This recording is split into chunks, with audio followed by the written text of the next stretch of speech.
One day Lord Shiva, while applying bhasma, the ash onto his body, he found a hair and was terribly angry and threw the bowl. There a demon was born named Bhasmasura. Lord Shiva assigned him a job of bringing bhasma for his application. Bhasmasura brought lots and lots of ashes for a long period.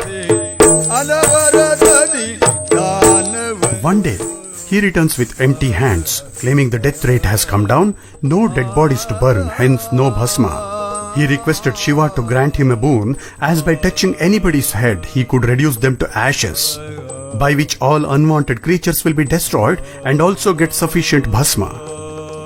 Shiva granted the boon.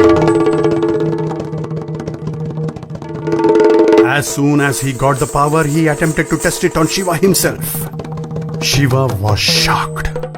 Boons can only be granted but not taken back, so the only choice left was to escape from the monster. Bhasmasura chased him. Shiva ran to God Mahavishnu and explained the situation.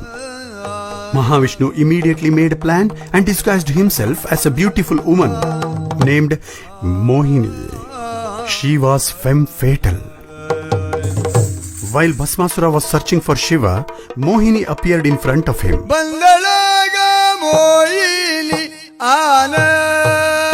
He was badly seduced and forgot everything else. He held her hand and asked, "Will you marry me?" She told, "You defeat me in dance and I will marry you." Bhasmasura agreed and the dance began.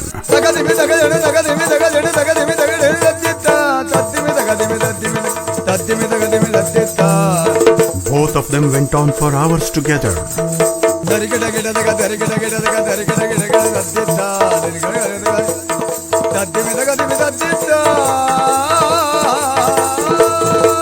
Mohini wisely makes a move by touching her hand to her head. He too imitates the same. Within no time, he was burnt into ashes. This was the end of the demon. But how is it relevant to the present scenario? Let me explain. Every one of us have a great power within. That is the power of voting. Think before you grant it to anyone. Once the power is in wrong hands, cannot be taken back.